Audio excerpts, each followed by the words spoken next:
Friends how are you all mini vlog போட்டு ரொம்ப நாள் ஆச்சு. நாங்கள் ஊரில் சிஸ்டர் மேரேஜ் ரிசப்ஷன்லாம் முடிச்சுட்டு பேக் டு ஹோம் வந்துட்டு இருக்கோம். சிஸ்டர் மேரேஜ் லாங் வீடியோ இந்த வீக்குள்ள நான் அப்லோட் பண்ணுறேன். ஊர்லேருந்து வர மனசே இல்லைங்க, வேற வழி இல்லைல்ல, நம்மளும் பேக் டு ரூட்டீன் பண்ணி தானே ஆகணும். டெய்லி சாப்பிட்டு வீட்டுக்கு வந்தாச்சுங்க. 10:30 ஆயிடுச்சு. வந்தோடனே படுத்தது தான் லேட்டாக எழுந்திரிச்சிருவோம்னு சொல்லிட்டு 6 o'clock அலாரம் வச்சு எழுந்திரிச்சாச்சுங்க. அப்புறம் மார்னிங் வந்து கோதுமை ரவை உப்புமா தான் செய்யலாம்னு ரெடி பண்ணிட்டு இருந்தேன். அதுக்கு கேரட், பீன்ஸ், இஞ்சிலாம் வந்து குட்டி குட்டியாக கட் பண்ணி வச்சாச்சு. மேக்ஸ்க்கு ஒன்றும் பெருசாக செய்ய முடியல, ஸோ ஆப்பிள் இருந்தது, அதை கட் பண்ணி வச்சாச்சு. கோதுமை ரவை உப்புமா நான் எப்பவும் குக்கரில் தானே செய்வேன். இன்னைக்கு அது எப்படி செய்யலாம்னு பார்க்கலாமா?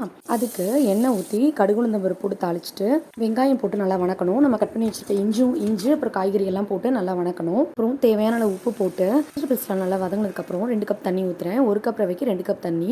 அப்புறம் நல்லா நிறைய நெய் வந்து மணக்க ஊற்றி அதை அழகாக குக்கரை மூடி வச்சுட்டு இறக்கணும். அப்படின்னா சூப்பராக வந்து பொலன்ட்டு உதிரியாக நமக்கு உப்புமா ரெடி ஆகிடும். அதோட நான் இன்னைக்கு நாட்டு சக்கரை மட்டும் கலந்து நம்ம பெரிய சாருக்கு லஞ்ச் பேக் பண்ணி கொடுத்தாச்சு.